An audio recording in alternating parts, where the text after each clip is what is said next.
আসসালামু আলাইকুম। হাদির মৃত্যুতে যখন পুরো দেশ শোকে স্তব্ধ, তখন কিন্তু দেশে আরো ২টা মৃত্যু হয়েছে। যে মৃত্যুগুলোকে আমি বলবো একদম বীভৎস মৃত্যু। একজন হচ্ছে ৭ বছর বয়সী আয়েশা, আরেকজন হচ্ছে দীপু দাস। তাদের কি অপরাধ ছিল? আয়েশার অপরাধ ছিল তার বাবা বিএমপি করে, আর দীপু দাসের অপরাধ ধর্ম অবমাননার নামে সে ফেসবুকে কটূক্তি করেছে, তাই তাকে প্রকাশ্যে সবাই মিলে পিটিয়ে রাস্তায় মেরে ফেলা হয়। এখন আসি, আমি যে ধর্মের নাম করে এই কাজগুলো করছি, ধর্ম কি বলে? আপনি যাকে অনুসরণ করি, আমাদের প্রিয় নবী হযরত মুহাম্মদ সাল্লাল্লাহু আলাইহি সাল্লাম, উনি আসলে কি বলেছেন?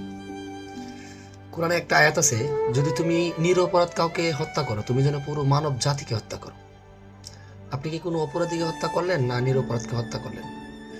বিবেচনাটা আপনার উপর। দীপু দাস একজন নিরীহ গার্মেন্টস শ্রমিক, যে কিনা একটা বাটন মোবাইল চালায়, ফেসবুকও চালায় না।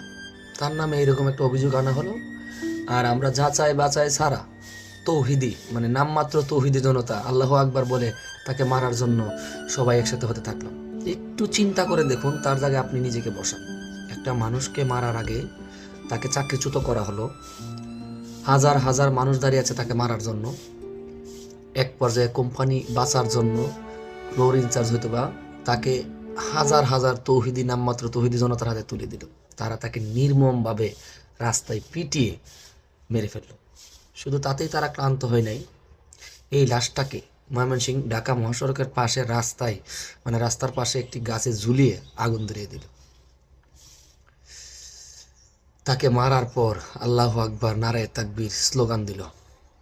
এই স্লোগানটাকে আমি অনেক তেজি একটা স্লোগান, পবিত্র একটা স্লোগান মনে করি। কিন্তু আপনি এরকম একটা নিরীহ মানুষকে মেরে নির্মমভাবে এই স্লোগানটা দিলেন। এই স্লোগানের পবিত্রতা কি ঠিক থাকলো? এই স্লোগানটা আপনার যেখানে দেওয়া প্রয়োজন ছিল সেখানে কি দিলেন? একটা হাদিস না একটা আয়াত আছে এরকম, যদি কখনো কোনো খবর শোনো সেটাকে তোমরা যাচাই বাছাই করো, তা না হলে হয়তো বা তার মাধ্যমে কারো কোনো ক্ষতি হয়ে যেতে পারে। এই যে আপনারা যাচাই বাছাই ছাড়া একটা মানুষকে ধর্মের নামে এইভাবে নির্মমভাবে হত্যা করলেন,